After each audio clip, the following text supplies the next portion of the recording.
বিজ্ঞানীদের ধারণা ছিল মহাকাশ থাকবে নিঃশব্দ, তবে নাসার এক গবেষণায় উঠে এসেছে এক রহস্যময় শব্দের তথ্য।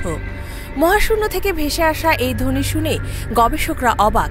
তারা বলছেন এটি যেন কোটি কোটি মানুষের একসঙ্গে জিকিরের মতো শোনাচ্ছে।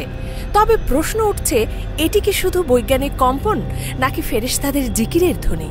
1400 বছর আগে নবী সাল্লাল্লাহু আলাইহি ওয়াসাল্লাম বলেছিলেন, আকাশের প্রতিটি অংশে ফেরেশতারা সিজদায় লিপ্ত এবং আল্লাহর জিকিরে ব্যস্ত।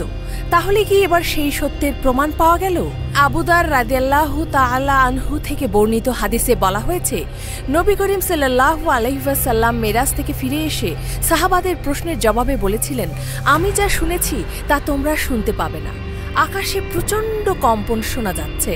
নাসা এর পরবর্তী গবেষণায় দেখিয়েছে, মহাকাশে বিভিন্ন প্রাকৃতিক ঘটনা এবং কম্পনের ফলে বিশেষ ধরনের শব্দ সৃষ্টি হয়, যা আধুনিক প্রযুক্তির মাধ্যমে শনাক্ত করা সম্ভব। The our universe is not silent শীর্ষক প্রতিবেদন অনুযায়ী মহাকাশে কণা বা নক্ষত্রের বিকিরণের ফলে শব্দ উৎপন্ন হয়। গবেষকরা জানিয়েছেন, এসব শব্দের উৎপত্তি ইলেকট্রোম্যাগনেটিক তরঙ্গ থেকে হয়, যা পরবর্তীতে শব্দ তরঙ্গে রূপান্তরিত হয়। এক বিজ্ঞানী মন্তব্য করেছেন, শব্দ শুনে তার মনে হয়েছে যেন একত্রে বিলিয়ন বিলিয়ন মানুষ গ্রেগরিয়ান চ্যান্ট গাইছে।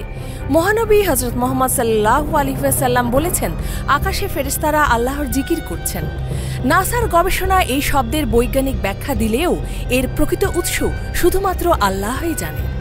ইফফাতারা খান, ডেস্ক রিপোর্ট, এই সময় টিভি, ঢাকা।